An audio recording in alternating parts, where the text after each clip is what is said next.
여러분, 억울하면 출세하라 이런 말 혹시 들어보셨습니까?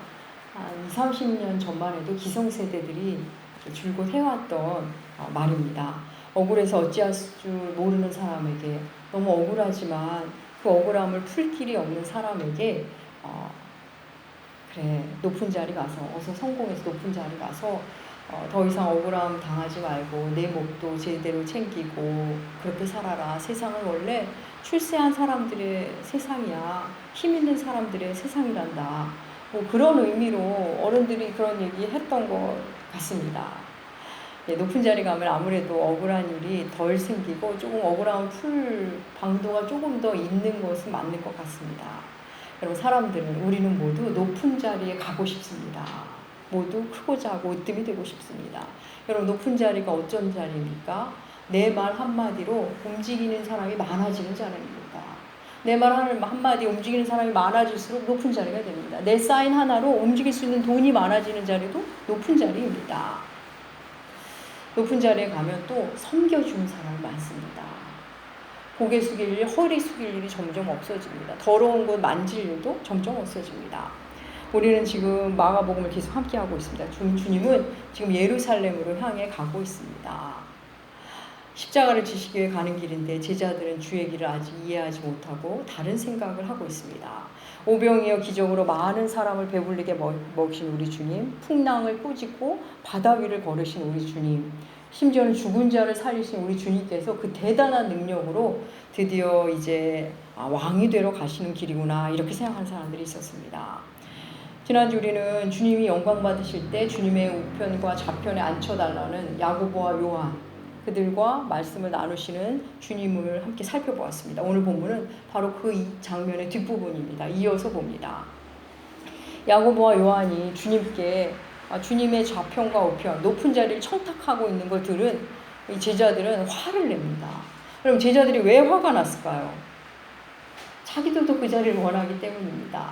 자기들도 높은 자리를 원했는데 말은 하지 못하고 있었는데 이 야고보와 요한 형제가 먼저 선수를 치자 그게 화가 나는 겁니다. 다른 제자들, 화를 내고 있는 다른 제자들, 또 먼저 청탁한 야고보와 요한, 이들을 주님이 부르셔서 말씀하십니다. 세상의 집권자들, 권력자들은 자기 힘을 함부로 쓴단다. 그래서 권세를 마음껏 부리지만 너희가 가는 길은 그런 길이 아니다. 너희가 크고자 하니 섬기는 자가 되라. 으뜸이 되고 싶어? 존이 되라. 이런 말씀을 하십니다. 참 말이 안 되는 말이죠. 고개를 숙이면 금방 무시하는데, 섬기고라고 몸을 낮추면 그냥 종 취급 당하는 세상인데, 주님은 이런 말씀을 해주십니다. 잘해주고 섬기면 본인 자신들이 대단한 줄 알고 무례해지는 세상인데 낮은 자가 되고 종이 되라고 말씀하십니다. 주님의 하시는 말씀, 말이 안 되는 겁니다. 얼마 전에는 가난한 자가 복되다는 이 말도 안 되는 말씀을 하시더니 오늘도 또 이상한 말씀을 하시는 겁니다. 그리고서는 이어서 그 유명한 말씀, 우리도 암송하는 말씀이죠. 마가복음 10장 45절의 말씀 하십니다. 우리 마가복음 10장 45절 주보에도 실어놨으면 함께 읽겠습니다. 인자가 온 것은 섬김을 사람의 대속물로 주려 함이니라. 여기서 인자는 주님이 주님 자신을 말씀하실 때 하는 표현하는 말씀이죠. 그러니까 나는 이 땅에 섬기러 온 거란다. 섬김을 받으러 온 게 아니라 섬기러 온 거야. 지금 높은 자리에 한껏 관심 가 있는 제자들에게 섬김을 이야기하십니다. 너희들은 지금 내가 가는 길을 오해하는구나. 나의 길, 그리고 너희가 가야 할 길은 섬기는 길이야. 섬김을 받는 길이 아니란다. 이렇게 말씀하십니다. 사랑하는 여러분, 주님이 이 땅에 섬기러 오셨답니다. 사실 우리는 이 마가복음 10장 45절을 유명해서 잘 알고 있습니다. 그런데 이 주님이 섬기러 오셨다는 말의 진정한 의미를 깊이 한번 묵상해 보신 분들은 많지 않으실 겁니다. 여러분 중에는 주님이 섬긴다? 우리가 주님 섬기는 거 아니었어? 이런 생각이 드시는 분 있으실 겁니다. 당연합니다. 그런데 주님은 난 섬기러 왔단다. 이렇게 너무나 명백하게 말씀하십니다. 여러분, 주님은 이 땅에 섬기러 오신 분입니다. 주님이 이 땅에 섬기러 오셨다면 우리는 그럼 뭘 해야 되죠? 우리는 주님의 섬김을 받으면 됩니다. 우리는 주님의 섬김을 먼저 받아야 합니다. 엄마가 자녀를 위해 맛있는 음식도 만들고 해서 아이를 주면 그렇게 아이를 섬기죠. 그럼 아이가 음식을 맛있게 먹으면서 엄마의 섬김을 기쁘게 받아들입니다. 아내가 남편을 위해 빨래도 해주고 때로는 뭐 음식을 맛있게 해줘서 그러면 남편이 빨래한 걸 기뻐하고 고맙게 받고 음식도 맛있게 먹으면 그 섬김을 받아주는 겁니다. 그렇습니다. 섬김을 받는 사람은 그 섬김을 기뻐하고 누리면서 그 사람의 섬김에 반응할 수 있습니다. 그러면서 그 섬김을 받으면서 기쁨을 드러낼 때 그 사람을 섬겨주는 것이 됩니다. 복잡하지 않으시죠? 말을. 섬김을 받는 사람은 그 섬김을 기뻐하고 누리는 방식으로 상대를 날 섬겨준 사람을 섬길 수 있는 겁니다. 여러분 그런 말 있지 않습니까? 내게 이렇게 해주다니 너무 고마워. 너무 좋아. 이걸 기뻐하다니 내가 더 고마운걸? 여러분 이런 대화 있지 않습니까? 서로 양쪽에서 서로 섬기는 겁니다. 한쪽 편에서 섬김을 시작했긴 했지만 섬김을 누군가가 주는 것으로 시작했지만 받는 쪽도 섬김을 받은 방식으로 양쪽으로 서로 섬기고 있는 겁니다. 여러분 이쪽에서 아무리 섬겨도 저쪽에서 섬김을 받지 않으면 이 섬김은 버려진 섬김이 됩니다. 준비를 많이 하면 할수록 비용이 많이 들고 시간이 많이 들인 섬김일수록 받아들여지지 않으면 낙심이 됩니다. 섬기는 쪽에서는 상대가 내 섬김을 기쁘게 받을 때 큰 기쁨을 누립니다. 우리를 섬기러 오신 주님도 그렇습니다. 주님의 섬김을 우리가 받아들이면 주님은 그걸 기뻐하십니다. 그리고 주님의 섬김이 우리 안에서 열매 맺기 시작합니다. 그러면 주님이 우리를 섬기시고 우리는 주님의 섬김을 받는다고 말했는데 우리가 주님의 섬김을 받는다는 게 무슨 의미일까요? 주님의 섬김을 받는다? 그래서 주님이 기뻐하신다고? 나 주님의 섬김 받고 싶은데 어떻게 받을까요? 사랑하는 여러분, 주님은 우리를 섬기러 오셨다 그러면서 내 목숨을 많은 사람의 대속물로 주기 위해 왔단다 이렇게 말씀하셨습니다. 십자가의 대속의 은혜를 말씀하십니다. 십자가를 지신 예수 그리스도, 나를 위해 죽으신 예수 그리스도, 그렇게 십자가로 우리를 섬기신 주님을 받아들이는 것, 그 사실을 믿는 것, 그 영적 현실을 믿는 게 주님을 섬기는 겁니다. 예수를 믿으면 예수를 섬기는 겁니다. 반대로 예수를 안 믿는다는 것은 예수의 섬김을 거부하는 겁니다.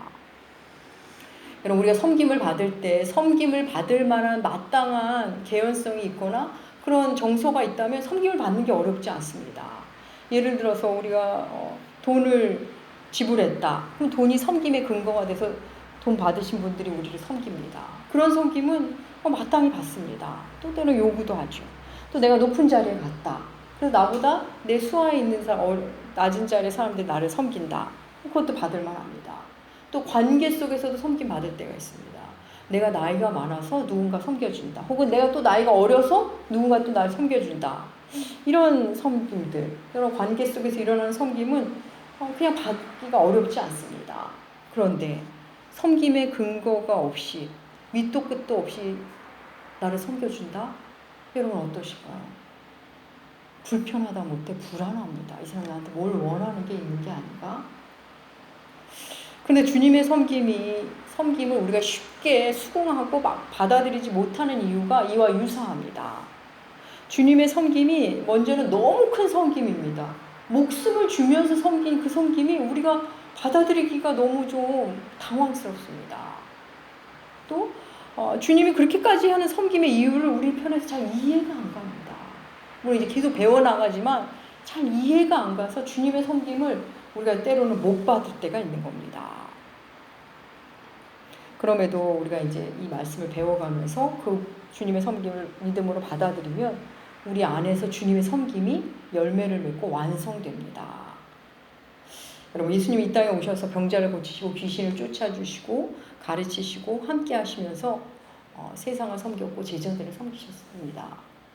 우리가 제자들에게 아마 한번 이런 걸 묻는다고 생각해 볼까요? 제자들에게 인터뷰를 한다고 상상해 봅시다.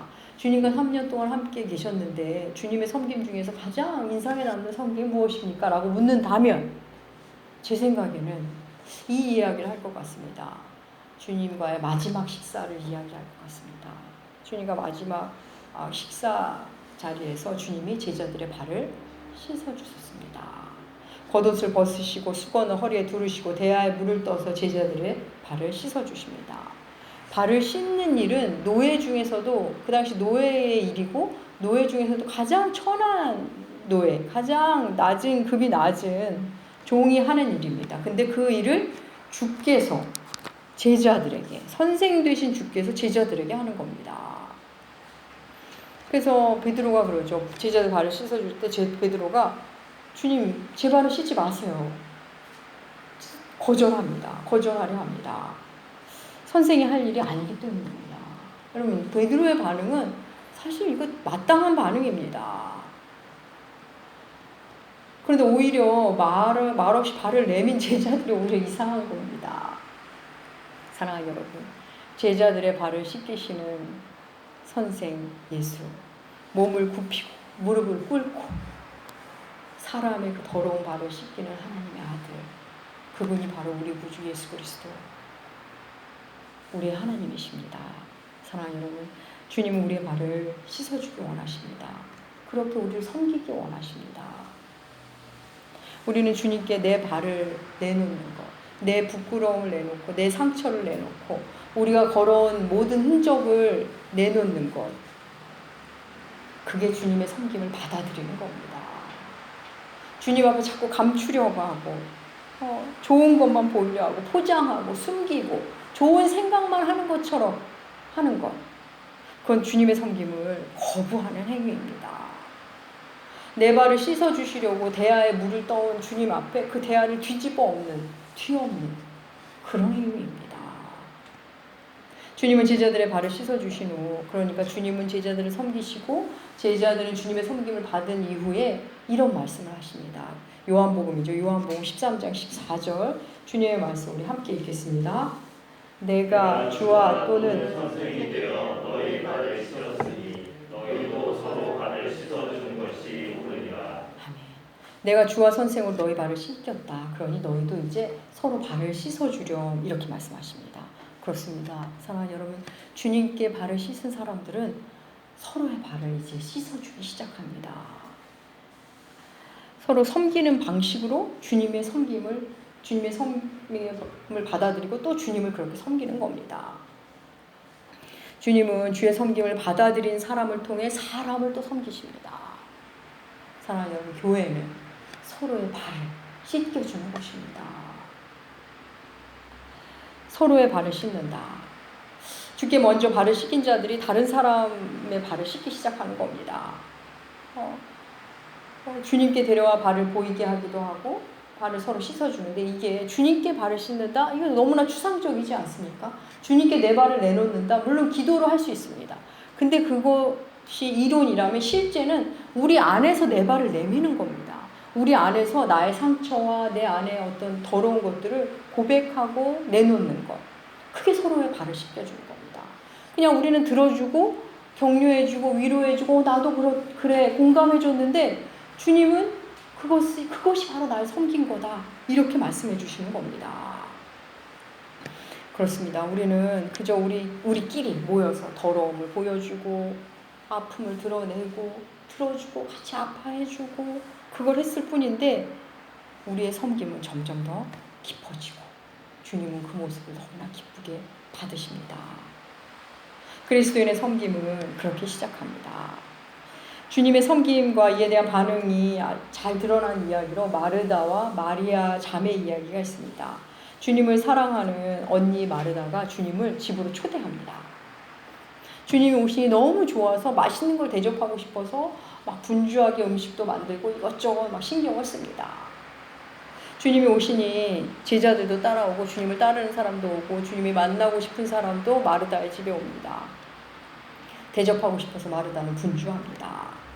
그런데 동생 마리아는 아무 일도 안 하고 주님만 따라다니고 주님 발 앞에서 주의 말씀만 듣고 있습니다. 너무나 바쁜 언니 마르다는 몸도 마음도 분주합니다. 그래서 마르다가 주님께 가서 청합니다. 주님, 제 동생 마리아에게 저 좀 도와주라고 얘기 좀 해주세요 라고 부탁을 드립니다. 마리아는 혹 언니 말을 혹 안 듣는다 해도 주님의 말을 또 잘 들을 동생인 것을 알기 때문입니다. 그런데 그렇게 부탁했는데 예수님은 마르다가 생각했던 것과는 다른 말씀을 해주십니다. 주님의 답변, 마르다의 예상을 완전히 빗나갑니다. 누가복음 10장 41절 42절 여러분의 주보에 실었습니다. 함께 읽겠습니다. 그러나 주님께서는 마르다에게 대답하셨다. 마르다야, 마르다야, 너는 많은 일로 염려하며 들떠있다. 그러나 주님의 일은 많지 않거나 하나뿐이다. 마리아는 좋은 몫을 택하였다. 그러니 아무도 그것을 그에게서 빼앗지 못할 것이다. 예, 세 번역입니다. 주님은 마리아에게 언니 마르다를 도와주렴 이런 말을 하시기는커녕 안 하시고 도리어 마르다에게 마음을 정돈하라는 말씀을 해주십니다. 사랑하는 여러분, 지금 마르다는 나름의 마르다의 방식으로, 마리아는 마리아의 방식으로 주님을 섬기고 있습니다. 마리아는 주님 발 앞에 주의 말씀을 듣는 방식으로 주님을 섬기고, 마르다는 주님께 음식을 대접하고 주님 곁에 사람들을 대접하는 방식으로 주님을 섬깁니다. 마리아도 마르다도 주님이 섬겨주는 것에 지금 반응하는 겁니다. 마리아는 가르치시는 주님의 섬김에 반응하는 거고, 마르다는 지금 자기 집에 와주신 주님의 섬김에 반응하고 있는 겁니다. 근데 이들의 반응이 조금 다르죠. 마리아는 기쁨으로 반응하고 있고, 마르다는 조금 분주함과 걱정으로 반응하고 있습니다. 주님은 네 동생 마리아는 좋은 쪽을 택했다며 그것을 아무도 빼앗지 못한다 하십니다. 사랑하는 여러분, 마리아는 주님의 말씀을 들음으로 주님께 반응하고 주님을 섬깁니다. 그 자리를 지키며 주님의 섬김을 받고 또 주님을 섬기고 있는 겁니다. 또 마르다는 자기 집에 와주신 주님을 그냥 보낼 수 없어서 내 집까지 와주신 주님의 섬김을 받아들이면서 대접하는 것으로 주님을 섬깁니다. 그런데 마리아에게는 기쁨이 있고 마르다에게는 불평과 불만이 있습니다. 이 자매의 모습이 어떠십니까? 우리가 신앙생활을 하다 보면, 교회 생활을 하다 보면 마르다의 섬김, 몸으로 하는 섬김을 하시다가 마리아의 섬김, 말씀을 집중하고 묵상하는 섬김으로 오는 분들이 있습니다. 사실 좀 순서가 바뀔 수는 건 크게 무리는 없지만 이 마리아의 섬김에는 반드시 우리가 동참해야 한다는 겁니다.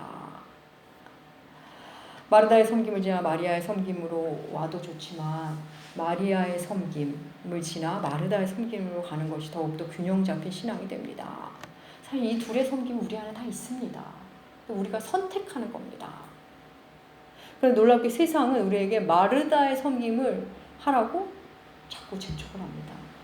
왜냐하면 이 섬김이 보이는 섬김이기 때문에 마르다의 섬김으로 자꾸 초대하고 마르다처럼 하라고 세상의 방식으로 우리를 밀어가기도 하는 겁니다. 사랑하는 여러분, 주께서 말씀으로 섬기실 때, 주께서 말씀해 주실 때 말씀 앞에 있는 것이 가장 아름다운 섬김입니다. 주를 위해 뭘 하기보다는 사실 주님과 함께 하는 것이 가장 아름다운, 가장 먼저 그리고 가장 마지막까지 하는 아름다운 섬김입니다. 말씀을 듣는 것, 열심히 말씀을 준비하고, 오늘날로 말하면 거죠. 오늘 일주일 내내 말씀을 연구하고 준비하는 말씀의 사역자들, 그들이 말씀으로 여러분을 섬길 때 여러분은 그 말씀을 열심히 듣고 그의 말씀 앞에 무릎 꿇고 말씀에 반응하는 것, 그게 우리들의 또 다른 아름다운 섬김입니다. 그때 주님이 빼앗길 수 없는 기쁨이 되어 우리 곁에 머무십니다. 여러분, 사람들은 섬김을 받는 걸 좋아합니다. 지금 돈을 주고 섬김을 얼마든지 살 수 있는 시대입니다. 그런데 돈으로 산 섬김은 돈이 없으면 받을 수 없습니다. 자본주의가 만든 섬김이죠. 또 자리 때문에 받는 섬김도 있습니다. 그런데 그 자리에서 내려오면 그 섬김은 받을 수 없습니다. 또 성공을 위해 잠시 누군가를 우리가 섬기기도 합니다. 그런데 성공을 위해서 했기 때문에 성공의 자리에 가면 이제 다른 사람에게 내가 얼마나 서러웠는데 너도 나를 그렇게 섬기라면서 남에게 섬김을 강요하는 상처가 되기도 합니다. 사랑하는 여러분, 나보다 높은 자리에 있는 사람을 섬기는 것, 나보다 나이가 많은 분을 섬기는 것, 그런 분은 뭐 크게 틀린 표현은 아닌데 그거는 섬김이라기보다는 그냥 예의입니다.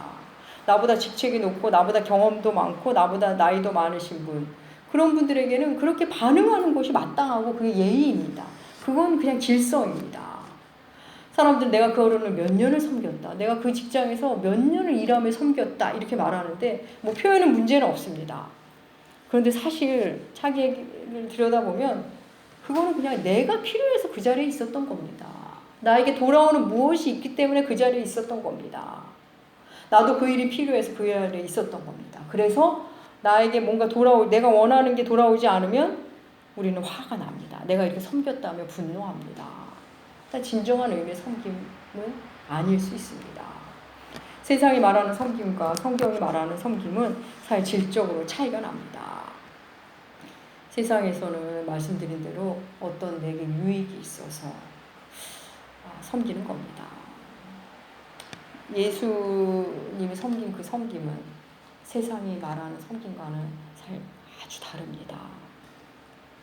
우리는 예수님을 만나면서 예수를 통해 예수님이 우리를 섬기는 그 섬김이 얼마나 놀라운 섬김인지, 그러니까 신적 섬김입니다. 신적 섬김을 예수를 통해 만납니다. 성경에서 말하는 섬김의 기준은 언제나 예수의 섬김입니다. 그럼 예수님 우리를 어떻게 섬기셨습니까? 십자가의 죽으심으로 우리를 섬기셨습니다. 주님은 말씀하십니다. 인자가 온 것은 섬김을 받으려 함이 아니라 도리어 섬기려 하고 자기 몫을 많은 사람의 대속물로 주려 한다. 목숨을 대속물로 준다. 여기서 대속물은 헬라어로 당시 노예를 사기 위해 치르는 비용 혹은 죄인, 감옥에 있는 죄인에게 자유를 주기 위해서 쓰는 어떤 비용을 말하는 단어입니다. 빚을 갚거나 비용을 치르는 것이 대속입니다. 대신 치러주는 것. 주님은 죄의 노예 상태에 있는 우리를, 죽음의 두려움에 휩싸여 살고 있는 우리, 죄에 묶여있는 우리를 구원하기 위해 십자가에 대신 죽으심으로 속죄 죄물, 대속물이 되셨습니다. 사랑하는 여러분, 우리를 향한 주님의 섬김, 우리가 갚을 수 없는 섬김입니다. 우리는 주님의 섬김을 받고 그냥 반응할 뿐이지 갚을 수가 없습니다. 주님의 섬김은 신의 섬김이기 때문입니다. 신이 이 땅에 와서 인간의 몸을 입으시고 낮은 자리로 오셔서 주신 섬김, 그 섬김을 우리가 도무지 갚을 길이 없습니다. 길에서 구걸하면서 하루하루가 뭡니까? 한 끼 한 끼를 먹으면서 하는 거린이 있습니다. 가정해 봅시다. 그런데 그 사람이 우연치 않게 우리나라 최고의 부자와 어떻게 우연치 않게 그 최고의 부자의 섬김을 받습니다. 그래서 으리으리한 아파트를 받고 또 좋은 차도 받고 일자리도 그 부자가 또 줍니다. 여러분, 이 거린이 그 부자에게 어떻게 갚을 수 있을까요? 이 은혜를 못 갚습니다. 물론 나름대로 갚으려고 애를 쓸 겁니다. 월급을 타면 건강식품도 사다 드리고 명절이 되면 고기며 이런 걸 사다 드릴 수 있을 겁니다. 근데 부자가 그 거린이 준 건강식품과 고기가 얼마나 좋겠습니까? 이미 다 먹고 있는 건 더 좋은 것들 갖고 있는데, 다만 그 거린의 마음을 받는 겁니다. 마음을. 그 부자 앞에 그 모든 걸 줘도 코끼리 앞에 괜히 먹이 갖다 주는 셈밖에 안 됩니다. 거린을 도와준 부자가 원하는 것은 그가 그걸 기뻐하고 마음껏 누리고 사는 것. 그리고 뭔가 섬기고 싶다면 부자에게 감사하는 마음을 잊지 않는 것. 그리고 부자를 칭송하는 것. 사람들께 부자가 한 일을 말해주는 것. 그러면서 칭송하는 것. 그걸 원할 겁니다. 그리고 다시는 거린으로 돌아가지 않는 것. 그걸 원할 겁니다. 여러분, 하나님도 그렇습니다. 신이신 하나님이 사람인 우리를 섬기십니다. 신과 사람, 그 간극은 말로 다 못합니다. 거린과 부자의 간극도 어마어마하지만 그래도 같은 사람이잖아요. 그런데 하나님과 우리는 신과 사람입니다. 하나님은 창조주시고 우리는 피조물입니다. 하나님은 무한하시고 우리는 유한한 존재입니다. 거린과 우리나라 최고의 부자와 거린의 이 거리를 뭐 한번 일로 가정해 본다면 하나님과 사람, 하나님과 우리의 거리는 얼마 정도 될까요? 100억? 1000억? 그보다 더 할 겁니다. 그러니 우리가 주께 뭘 갚을 수 있겠습니까? 신이 우리를 죄에서 구원하시기 위해 이 땅에 오셨습니다. 우리는 그 은혜를 갚을 길이 없습니다. 다만 찬송과 감사로, 찬양으로 반응할 뿐 갚을 길이 없습니다. 그래서 주님 우리에게 말씀하십니다. 나의 섬김을 받아들여라. 그리고 내게는 감사와 찬양, 그걸 주라. 찬양의 예배의 삶을 살아라.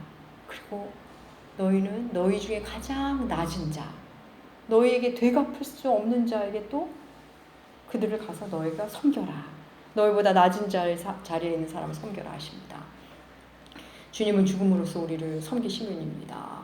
주의 죽으심 그 섬김을 받은 우리는 이제 점점 우리가 죽기 시작합니다. 우리의 자아가 조금씩 죽기 시작합니다. 처음에는 나보고 섬기라고, 나보고 먼저 화해를 요청하라고, 나보고 고개를 숙이라고 하던 사람이 내가 주의 섬김, 이 놀라운 섬김을 받았으니 내가 먼저 섬겨야지. 내가 먼저 고개 숙여야지. 내가 못 섬길 사람이 어디 있어? 그 자리로 가게 됩니다. 여러분, 이 사이에 우리 사회에 이른바 갑질 문제로 사회적 약자들의 고통이 무리로 올라왔습니다. 사랑하는 여러분, 예수의 영이 그 안에 있는 사람들은 이른바 갑질을 도무지 하지 못합니다. 사회적 약자를 도리어 섬깁니다. 약자를 섬길 기회가 오면 도리어 기쁩니다. 섬길 기회 속으로 계속 찾아 내려갑니다. 사랑하는 여러분, 그리스도인은 억울해서 출세를 꿈꾸는 사람이 아닙니다. 혹 시작은 그렇게 했을 수 있습니다. 하지만 말씀 안에서 점점 바뀌기 시작합니다. 그리스도인이 높은 자리로 가는 이유는 단 하나입니다. 낮은 사람들을 더 잘 섬기기 위해서입니다. 더 많이 잘 돌보기 위해서 올라가는 겁니다. 그리스도인이 높은 자리로 올라가는 것은 내려오기 위해 올라가는 겁니다. 추락하는 것이 아니라 스스로 내려오기 위해, 하나님이신 예수께서 이 땅에 인간의 모습으로 내려오신 것처럼 그 예수의 길을 따라가기 위해 올라가는 겁니다. 내려오는 그 간극이 클수록, 간극이 멀수록 우리는 주의 마음을 더 많이 알고 담기 때문입니다. 사랑하는 나무교회 교우 여러분, 주님은 여러분을 섬기러 오셨습니다. 그분의 섬김을 받아들이시기 바랍니다.